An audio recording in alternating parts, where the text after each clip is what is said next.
Thomasine Tynes, yes, with Wanda here on our monthly Power to the Vote show.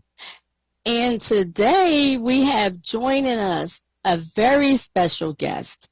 And we have Holli Holliday, Esquire. She is an attorney. And hello, Sister Holli, how are you? I am well. How are you? Apologies, my lights just went out, so I'm trying to figure out how to get some more light, but I am here. Oh, I would not have known unless you told us. But let me share just a little bit about you before we get to program. And Holli currently serves as the president of Sisters Lead, Sisters Vote, which is a 501c4 organization. She is not only the president, but she is also the founder, and it's founded by Black women and expand Black women's leadership, voices, and politics. Holli has managed or advised over 300 campaigns as campaign manager, leading political programs, or as a consultant. Because of her inclusion background, she functions best when she connects people to each other and creating the optimal space for this connection. Through Sisters Lead, Sisters Vote, she works tirelessly to amplify Black women's voices, yes she does, advance Black women's political leadership, and expand Black women's opportunities. And yes, she does. Again, I've seen it, witnessed it myself. And as a third-generation attorney in Politico, Holli has always been engaged in politics.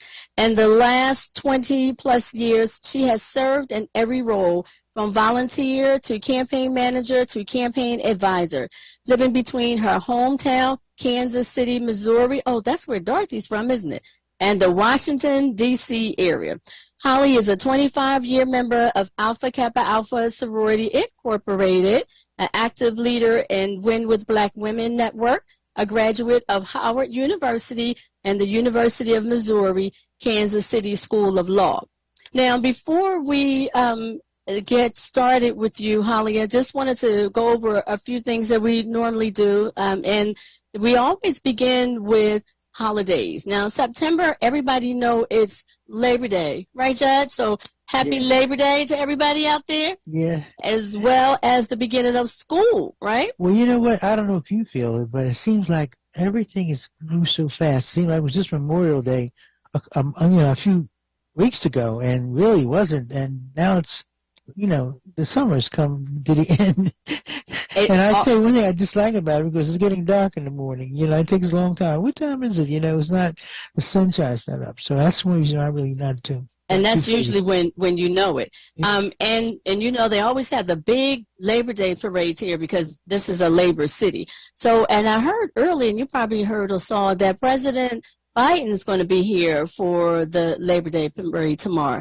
They usually convene, and I know this from working for Johnny Dock, the electricians union.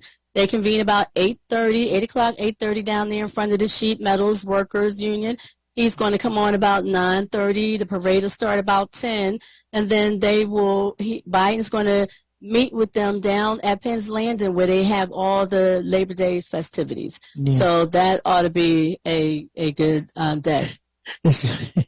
I tell you one thing, I always teach some friends of mine about the Biden, they better not talk about him being old and not knowing what's going on. We got people freezing. They're freezing in the middle of a press conference. So I'm saying, go on, Biden. Go ahead. Absolutely. Go ahead. So all us people, old people, we have to have the 80 plus for Biden, whatever. I listen, we're going to have to. And I want to share one more thing before we have our special guest and my sister, Holli Holliday, come on. And, there is a film called 72 Seconds in Rittenhouse Square. And I cannot wait for it to get here. And it's a 3-episode docuseries which starts streaming from September 26th at 12:01 a.m. on the streaming service Paramount Plus. Now it's going to come out nationally, the trailer, on Wednesday. Other than that, we thought we would have and we might share it. But it's a story of what it takes to get justice for young Black men everywhere even when there's a progressive DA. Now, if you remember the story, it was Michael White, the young guy who was home from school, Morgan State, on his bike, actually, doing a delivery service, and he was attacked by a realtor, and in a struggle, which the realtor attacked first, he actually flipped over and landed on his own knife when he went to lift him up and flip him. He was apparently a wrestler. And attorney Keir Bradford Gray, we all know Keir Bradford Gray, against many wishes and against some in the community, she decided that she was going to defend him pro bono, because when she looked at him, she could see her son. And that's what we Black women do. And guess what? She won. We win with Black women. And with that, I'm going to say, Holli Holliday, Attorney Esquire, please take it away. And thank you for joining us. Well, thank you for having me. I have to say it is an honor and a privilege to be here with you all. And how could one not support a show called The Power of the Vote? I mean, that says it all right there. I know that's right. Well, the part about it is that's all we have left. If you really look at it, we don't have anything left now but to vote. But it's a shame that a lot of us, like I say, the young people don't understand it. And maybe you can agree or disagree with me, but I think that some of the things we need to do now is to go back to the old ways. We need to show films of what happened to our parents and our forefathers, as far as them being drugged maybe by a person in a pickup truck on a chain and things like that. Some people say, well, Thomasine, that's too graphic, but I believe in showing what we don't know. And I think that has a lot to do. We talked about it with some friends of mine. You know how we get around and talk about things we need to do about our young people, but they need to see about what happened to us, why we have to fight so hard for the vote, and how they're going to trying to take it back, that you may end up in those same situations like we had years ago. So tell us about Sisters Lead, Sisters Vote, and the wonderful things that you continue to do. Yeah, well, Sisters Lead, Sisters Vote, as you stated in the intro, and thank you for that, Wanda, was really started because we saw with Black women's participation in voting not only expanding but sustaining.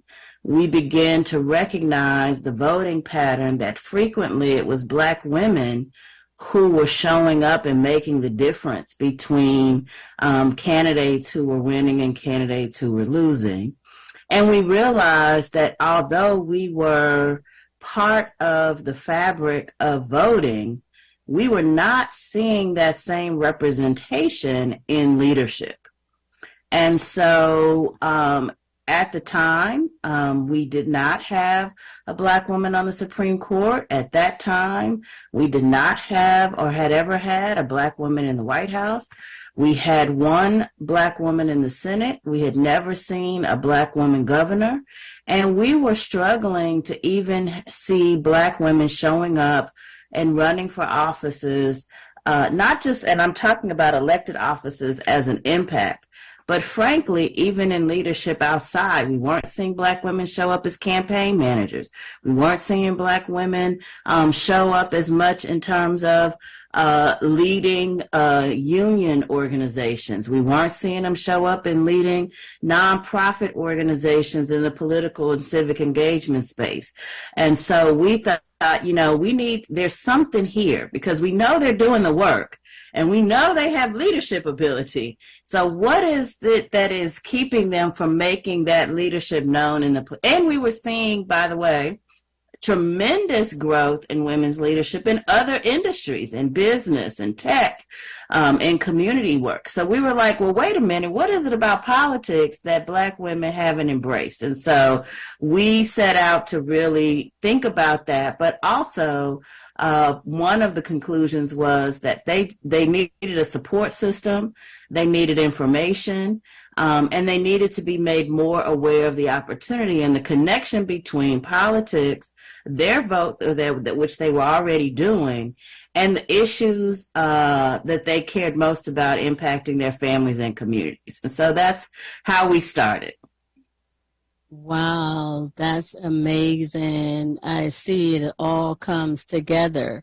And so Thank you. Sisters Lead, Sisters Votes, and I saw a lot of the campaigns that you've done. So you've done campaigns all across the U.S. and then tell us how you took Sisters Lead, Sisters Vote, and kind of assisted or worked with the other organization that you Absolutely. Well, listen, one thing that we Black women understand is that nothing happens by ourselves. We need to be in community and in collaboration, and constantly understanding our interdependence on one another. And hopefully Sisters Lead, Sisters Vote shows up well in that arena. At least that's always my intent. And so with that, I think the big thing that we charged out to do was one about research. So for instance, in September, we'll be launching a mapping system on our website that will tell you where Black women ran in 2022, and some very interesting facts. I mean, there's only 6 states in the country in 2022 that didn't have a Black woman anywhere on the ballot. And so things like, and what that demonstrates is the Black women run everywhere. And look, we're a little organization, but we're a little organization with a big reach, and we can do that because we work with other organizations, and we work to empower Black women's leadership in those organizations. And so, we have to move beyond just the traditional tactics and into the strategy. And the strategy, Wanda, as you very amply prompted, is all about collaboration. So whether or not it's with a network like Win with Black Women, or whether it's with organizations like the Black Women's Roundtable or Higher Heights for America, or whether it's just individuals, and you mentioned CARE, or people who are seeking to do bigger political things, we want to be there to kind of help provide support for them. Now, we don't endorse candidates, but we do offer technical support to any Black woman candidate, and we will try to connect them to resources that they need. So we've helped people find campaign managers, for instance, before they've even decided to run. We've helped connect people with training. We help connect them with, sometimes we can connect them with donors who are interested in the kinds of issues that they're forwarding. Sometimes we can connect them with other partners to say, hey, you all have a synergy you might want to get together. And it's through that we can break through the barriers. Because what we're not saying, but I'm going to be very explicit about it, is the reason that women have not had greater success until we became intentional about it is because the systems that control our politics are based on the systems of our society, which intentionally keep women, and particularly Black women, out. So in order for us to rise up, we have to be intentional about it. It's not, I sort of have long ago abandoned this idea of being organic. No, forget organic, because the organic system has been tampered with long ago. And so now we have to be intentional about breaking through those barriers and about addressing those ideologies, especially around sexism and racism, that keep us and suppress our natural leadership. I got on the soapbox. I did not mean to. Let me stop. No, you are good. Wanda knows when she gets me going, I can go on like a rant. Well, listen, that's why we have you here today, to go on and let us know, because few people are able to hear the words that people need to hear from people who, like you, that exist and what you guys are doing. Mm-hmm. Like I said, a lot of our black women have a tendency to don't have the support of either anybody. Sometimes you're surprised. Sometimes even their families. So organizations like you have and work with is very encouraging to them who may be listening to us one day.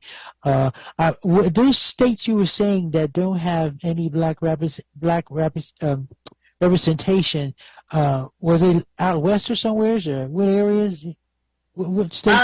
You know, a lot of it is in the upper Northwest, Midwest area, but it's really scattered. But, you know, rather than thinking, but imagine this. Even in places like Alaska, we have black women on the ballot. Even in places like Montana, we have black women on the ballot. So even places that we don't necessarily think of as being spaces for black women find a space, and they have a space. Because here's the other myth that we try to debunk at the Sisters Lead, Sisters Vote. Black women lead everybody. Everybody. We're not just leading other black people. We're not just leading in our families or in our workspaces or in our community. We lead everybody. So white people vote for us. Latino people vote for us. API people vote for us. And yes, black people vote for us too. So that's the thing. We're not bound by just these sort of preconceived notions. And I want to get back to something you shared earlier, which is the history piece. You know, if our history was not so important, why would they be trying to take it away from us? Oh, yes. Okay, the reason that history piece is important is because it not necessarily motivates us towards our future, but helps us to understand how not to make those same mistakes and how to be grounded in what we've overcome as an understanding of what we're capable of achieving. And when we rob our children of that history, then they don't have that. And so that tampers with their ambition. It tampers with their possibility, and it tampers with their ability to build their own futures in ways that are bigger and greater than we've ever imagined. Well, I'm going to go back to saying, like, you know, it may be graphic to a point, but I believe in sometimes getting to the point and Yes, showing pictures of our forefathers being hung from a tree, putting them in commercials. I mean, like, and it may sound, but some people will look and say, well, let me find out what happened to that. I think going back into that type of showing our youngsters about what we went through to get where they are today is only basically to show them that way. And it sounds like it may be something that is not acceptable, but I think it's something that has to be necessary, since now they're trying to take so much of it back. Mm-hmm. Well, you know, I agree with you, but I would expand on that and say it's important for frankly everybody to understand the fullness of Black history. So yes, there are the moments of extreme pain and sorrow, just like there are the moments of extreme joy. But those moments are connected by the everyday little moments that make that part of our human story. And we should be connected to all of them. And we should understand all of them. I mean, sometimes I'll tell you, I'll go the opposite way. You know, I get concerned when we are too overly joyful and celebratory of some of our heroes to the point we put them on a pedestal. So then when we find out that they're human, it like crushes us, you know. So I think, you know, so I agree. When we understand the spectrum of our human existence from both, you know, extreme pain to extreme joy and all the moments in between, it helps us to understand what we're made of and what we can and could be. Well, that's true, but like I said, at times there seems that there's a lot of publicity basically on Black women and what they're trying to do. It's only the negative at times. We see something happening. Yeah, I mean, one of the things is Wanda has experienced and been a part of that we try to do as part of the Win with Black Women Network is the joy.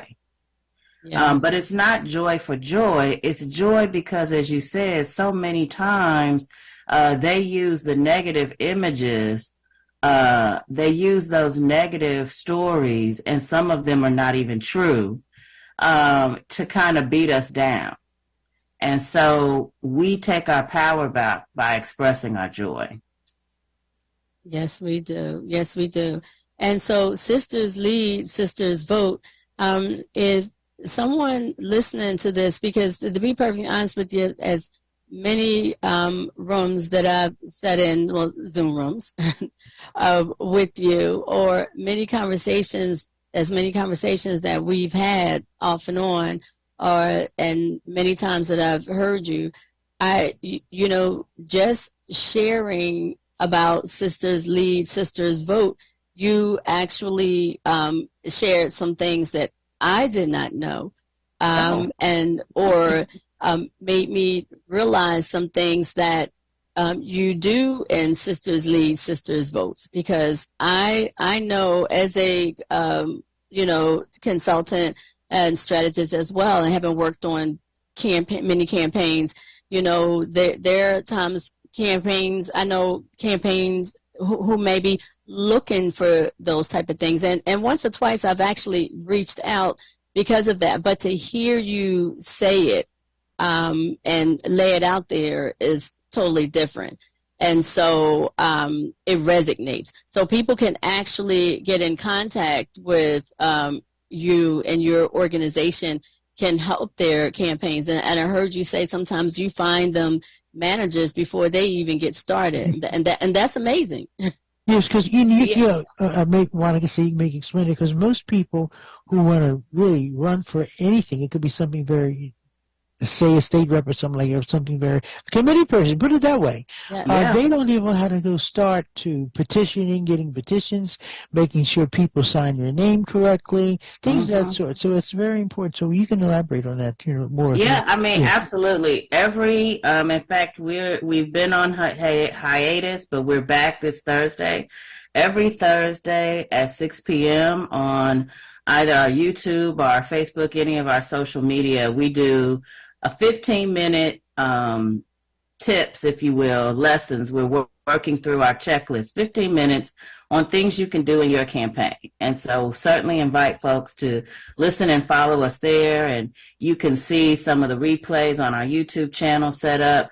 But we do that because, just to your point, people don't even understand. Listen, the campaign starts way before you file. Yes. And that's the part, unfortunately, that too many people shortcut. But like anything else, that's the foundation of whether or not you win or lose. Sometimes your ability to win a race starts before you even file, because have you done all of those foundational things that you need to? Even little things that you may not even think are that important can be really huge later on down the line. One of them is learn the rules. Spend some time understanding the rules of the race that you're running. Different races in different jurisdictions have rules around ethics. They have rules around campaign financing and how you raise and spend money, who you can raise money for, how much you can get from certain people. There may be people or individuals or companies that you're not allowed to fundraise from.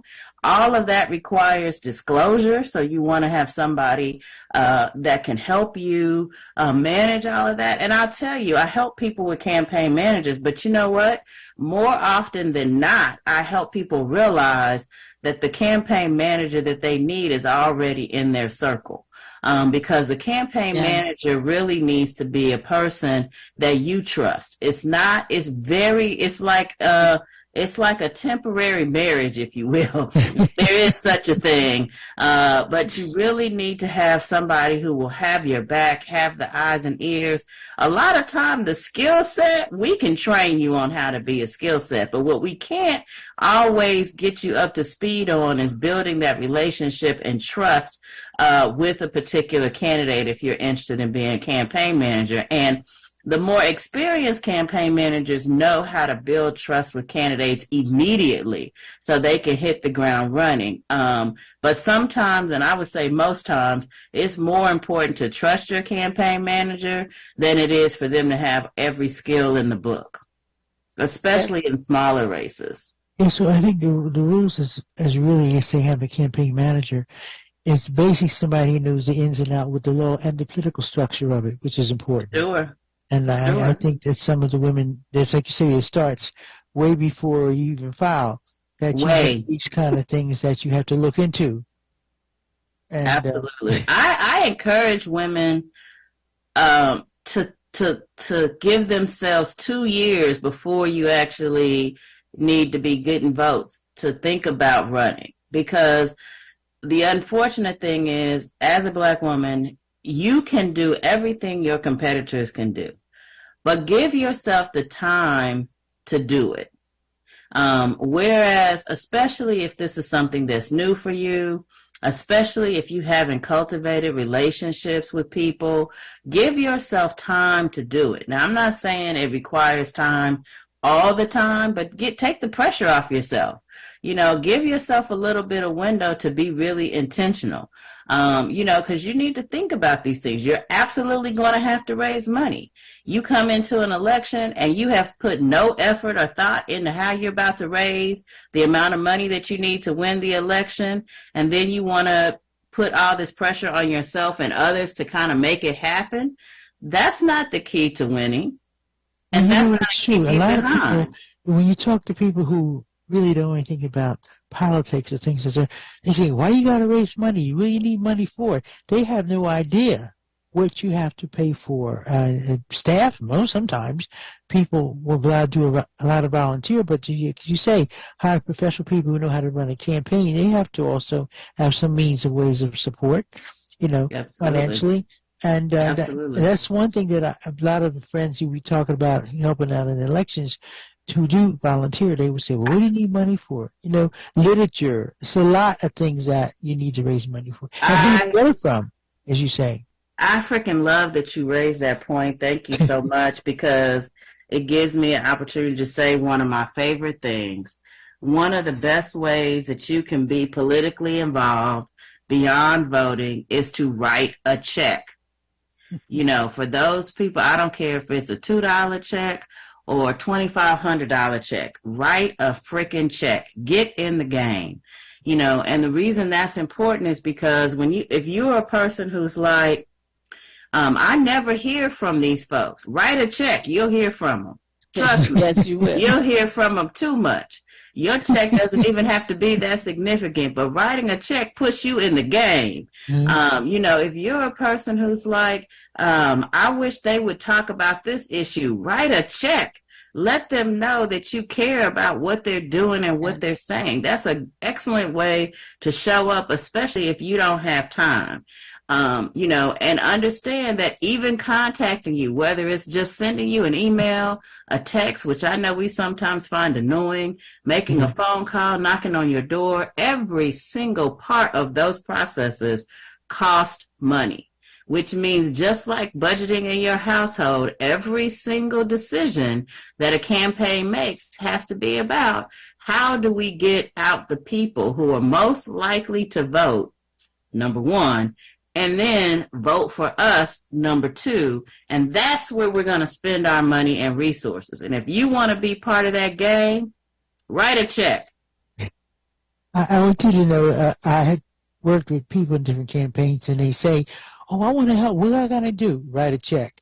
I want to support them. Write a check. Because people don't understand support, yes, means money. That's where the support comes from. Not that, you know, they can do other things maybe to help you and doing phone calls, things like that. But the main you're saying is that you want to support somebody, you want to help them, write a check. Mm-hmm. And the reason that's so important, and I'm glad you said it, even if it's $2, it's all about constituent services and reaching out to people. And, you know, when you, that's how President Barack Obama won, with consistent, constant, small donations. And I tell people all of the time, because a lot of times people think that they cannot make a difference or make it a dent in anything if they don't have $100 or $500 or $5,000. Mm-hmm. But a lot of those $10 and $15 can make a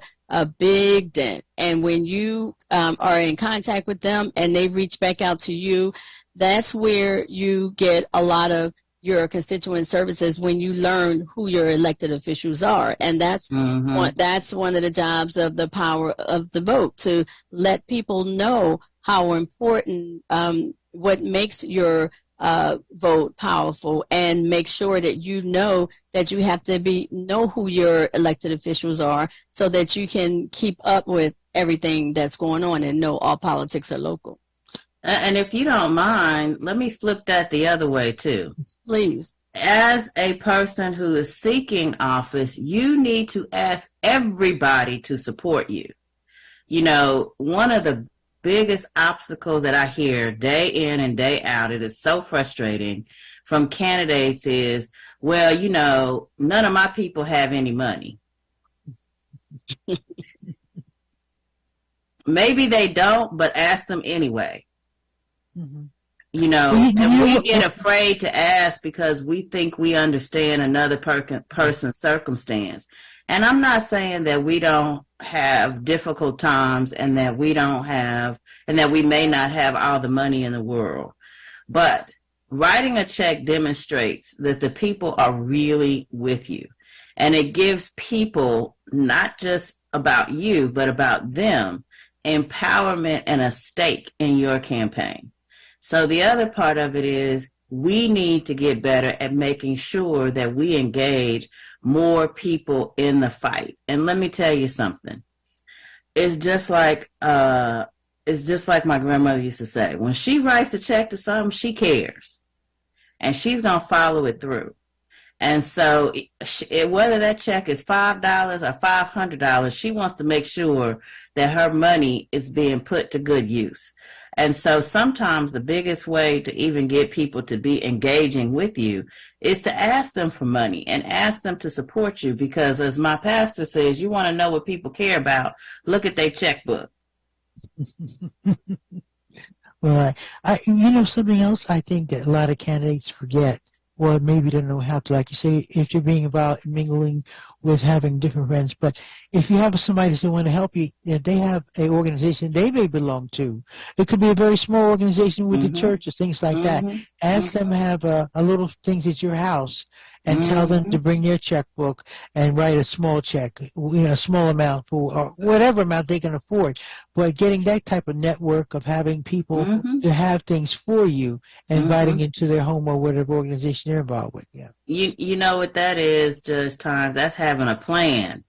That's having a plan. That's what they need exactly. You know, I tell people one of the first exercises you can do is take your cell phone and go through your contacts, and for everybody in your contacts, write down a dollar amount that you're going to ask them for. See how much money that ends up being. See how much money that ends up being. That's something I had not thought about. I don't know about you, but I have about 2,700 people I have in my almost 7,000 in my contacts. Listen, you have more than me. What if you just ask them for $1? Yeah. What if you just ask them for $5? And more importantly, what does that say about who you are in your campaign when you can say, you know, I am supported by everybody I know. 90% of the people who know me have given to my campaign.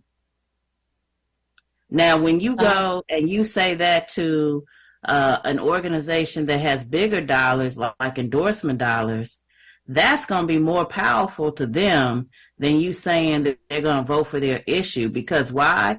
Because what it says is that you have the ability to convince people to support you.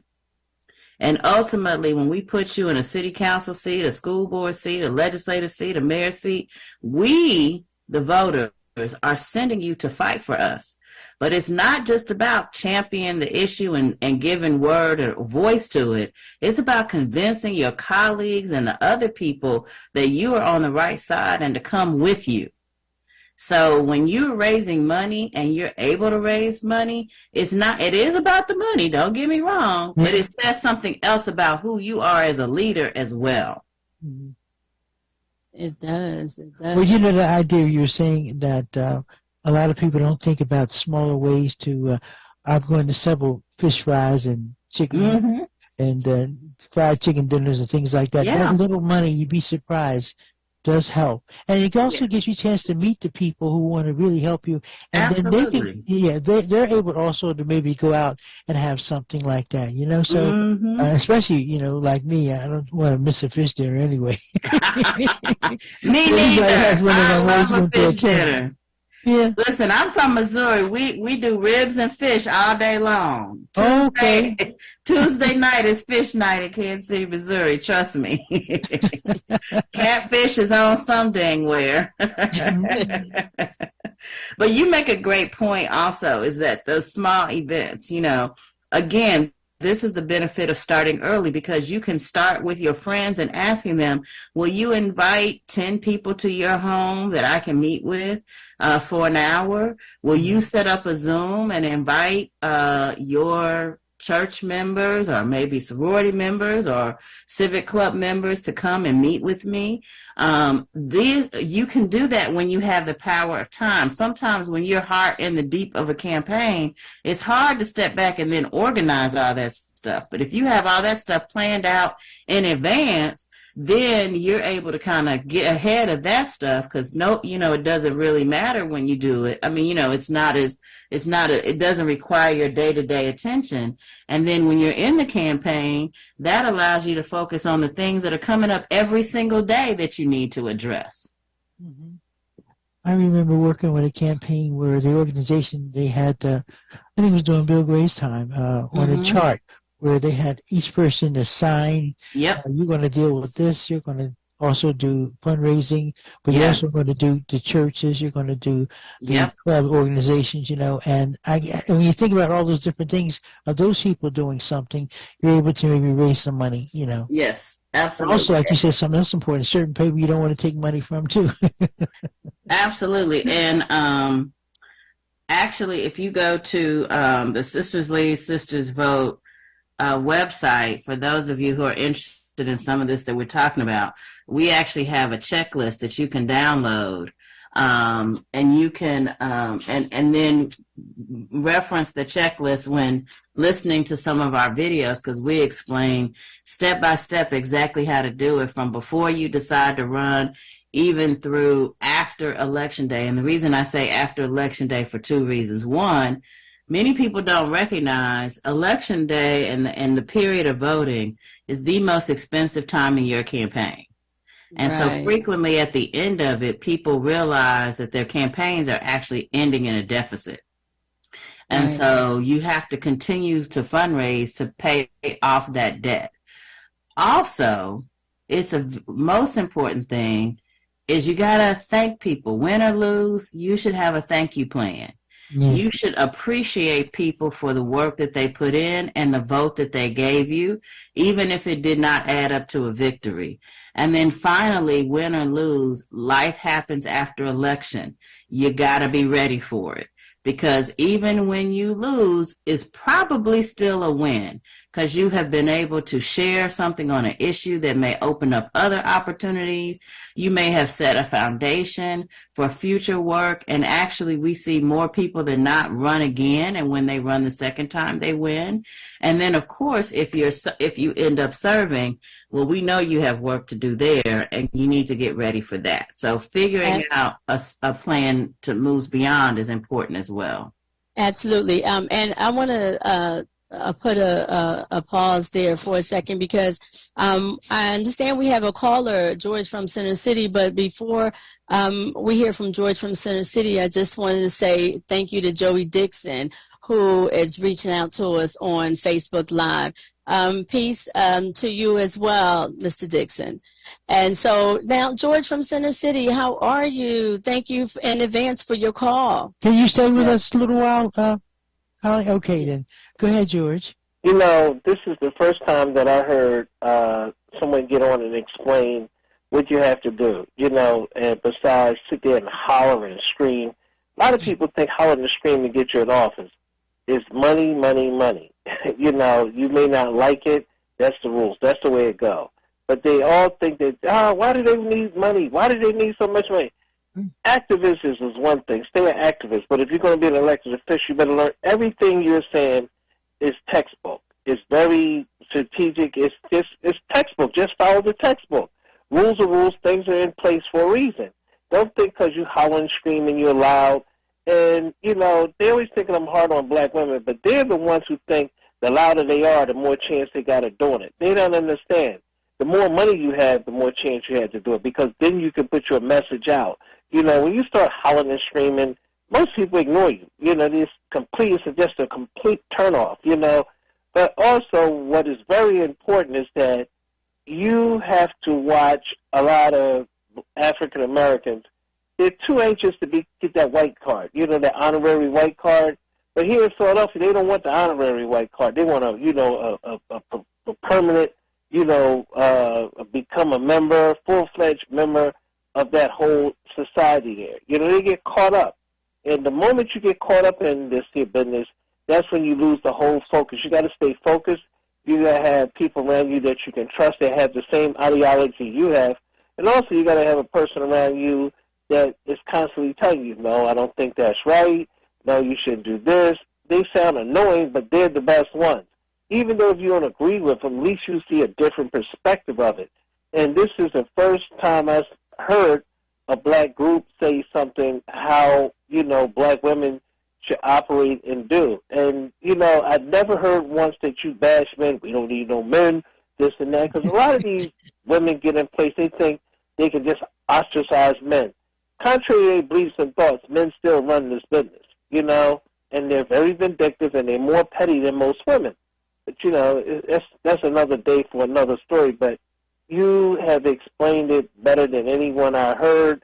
I appreciate and respect it, because here you have white men, a prime example, and they get on me about beating this dead horse, you know, this dog, is that we have a very respectful woman that's running for attorney general. And every chance I get, I have to put these people on blast.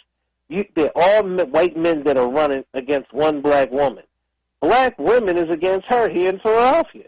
They're taking carnival tickets, not no place like where they have a big amusement park, a county fair. They're giving them tickets to that, tell them we'll have a bus come get you and take you to the, you know, and then they throw in some hot dogs and some food. That's how little respect they have for themselves of selling the soul down, you know, for the state attorney general's office. And it's a shame. And it's black women who is doing it. And maybe black men are doing it, but they're not the ones in the open. All you got to do is wait and see who start endorsing who and who's going to be for who. And you can tell who's the ones who are detrimental to your people, because your color don't make them your kind. It's just that way, just that simple. And I appreciate you for coming on. And maybe you should have more focus groups about these black women to make them understand hooping and howling and screaming don't get you nothing. You know, make you look like a fool, you know, making running jokes and everything. Did you hear how she was howling and screaming the other day? That's what those Negroes call angry black women. You know, stuff like that. And then men be in the room, they feel real bad, because everybody's talking about, man, that woman's crazy. All she do is holler and scream. It's the most disrespectful thing they could do. But you can't tell them nothing. You know, that's their philosophy. They think that gets them what they got to get. Leave your emotions in your car or on the bus or however you got there. But don't take it into a meeting or in the building that you're going to, because you're going to end up right behind the 8-ball getting slapped right in the side pocket. Ladies, finish it. I'm enjoying it. I was driving on down the East River Drive. I had to pull over at the Boathouse Row and listen to the rest of this. Appreciate Well, it. George, thank you so much for calling in. We know that you basically always tell the truth about whatever's going on. You have what you call a connection some kind of way. He knows what's going on in Philadelphia. I don't know. But thank you for calling and keep listening and, to us. We come on the first Sunday of every month.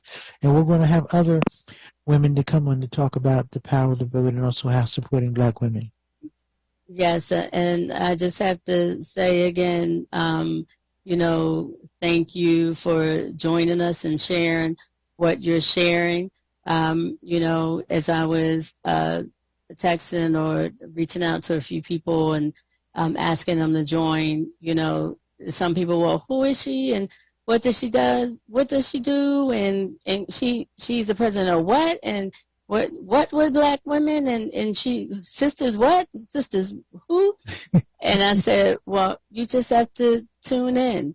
And George made the perfect example for those who did not know all of the jewels that you're sharing with us. And, even going back to knowing and trusting, and that's so important because in this day and age, there's a lot of infiltration and they line up to go in these campaigns and infiltrate. You don't always know. So I think you made some great points. Do you have any response to that last caller? Well, I will say thank you. I appreciate that I was able to give you a different perspective for sure. I think it just confirms that Black people and Black women in particular are not a monolith. We have different points of views and different perspectives. It saddens me that your experience has been sort of the loud, screaming variety. However, I think that, again, this is where a little time and space and grace helps us to be better and helps our leadership to grow and prosper. And I think it also speaks to this is why we need each other. And we spent a lot of time today talking about Black women, but Black women, need Black men and vice versa. And when the magic happens, we cannot be stopped. Sometimes it's a little hard to get to the magic, but when it's there, boy, it's amazing. Well, I've always been this way. People, I guess going back years ago, women used to say, we don't need men, we don't need it. Yes, we do. And I think a lot of the men who support their partner, whoever they are, to run for office, it's really amazing. I always say impressed with our past President Obama, how supportive them with each other. And she has supported him, even though she said at the beginning she really didn't want him to run, but then she went and supported him, yes. Absolutely. And I think that with the variety of women and different styles, and, sometimes people do find that they're not, they don't understand, or they don't think that women need to raise their voice or come off in that certain way. But there are some that just feel like that's how they come across better. And some people, that's what they hear. So people tune in and they tune out. So they're, you got to recognize, I apologize. Well, I was just going to say, you got to recognize also that it may be a response to some of the things that they're facing. There are definitely points in our lives where we need to scream.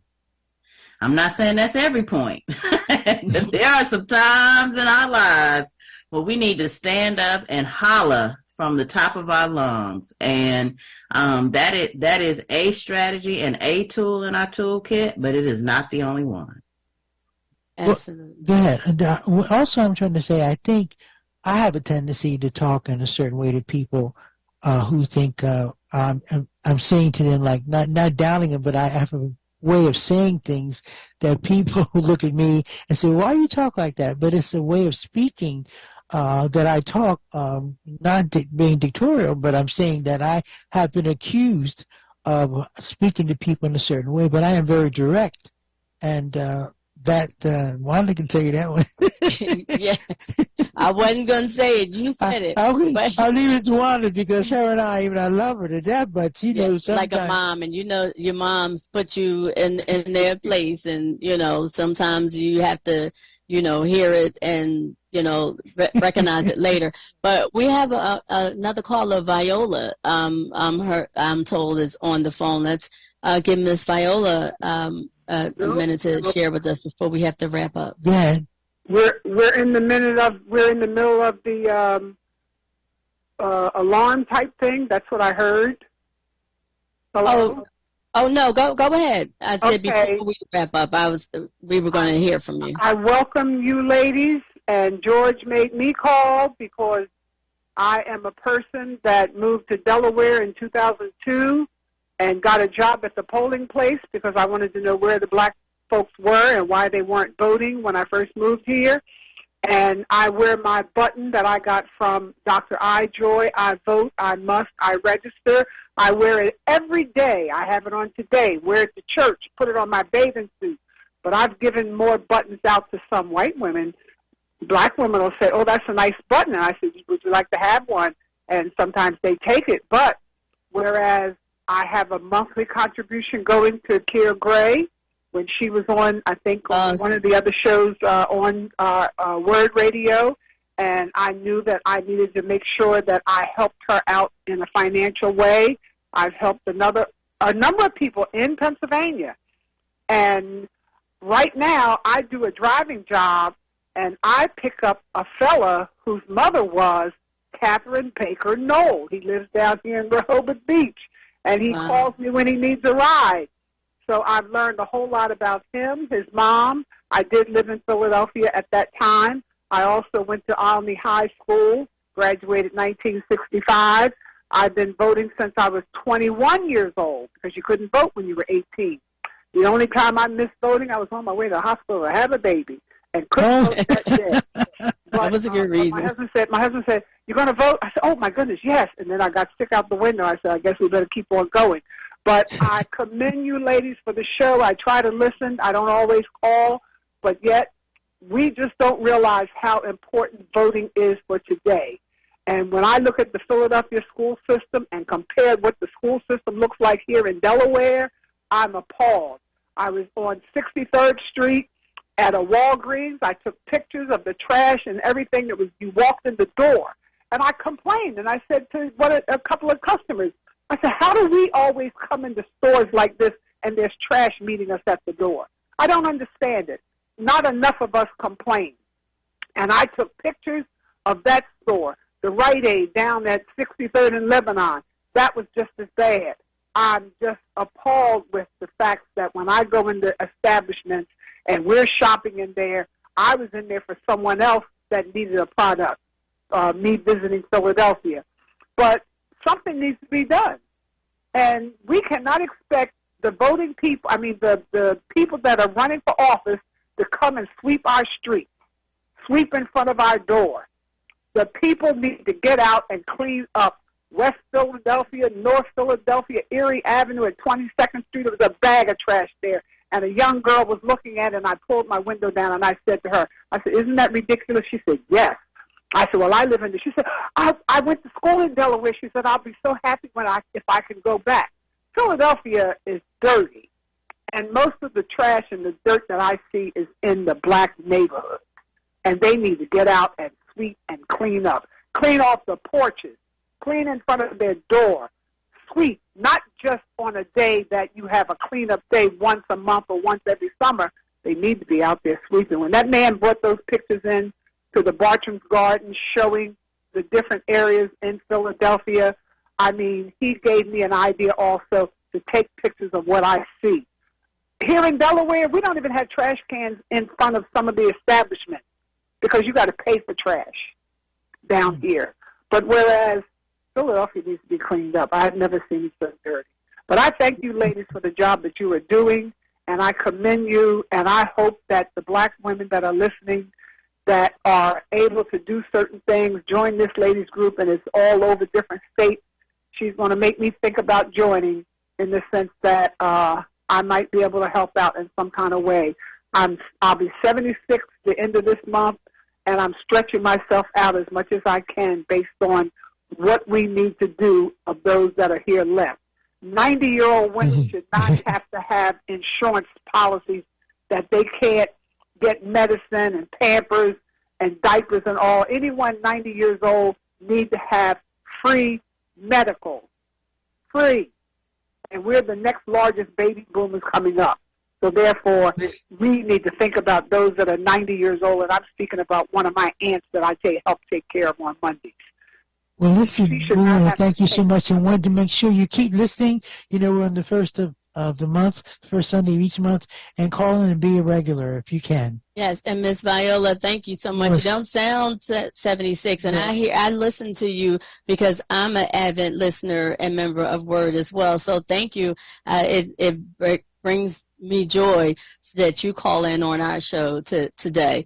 And I know it's about that time. Do you have any closing remarks? Yes, we have about people 1 how minute. they can find you because they're ready to join you. I'm just going to say thank you, Sisters ladies. Sisters Vote. I just want to say thank you, ladies, for having me, and I hope to be able to join you again in the future. Definitely. You will. Let us know how we can people can reach you. They can reach us at sistersleadsistersvote.org and on any social media at Sisters Lead. And we look forward to being in touch with all those Black women who are seeking to expand their lives through political leadership. Is there a membership fee for that? For your No. organization? Okay. It's free. It's free. Isn't that nice? Okay. People need to know that. Thank you. Okay. Thank you so much. We'll be in touch. And thank you, April. I'm shouting out April on Facebook Live. Yes. You can take us out. Okay. Thank you. See you guys in October.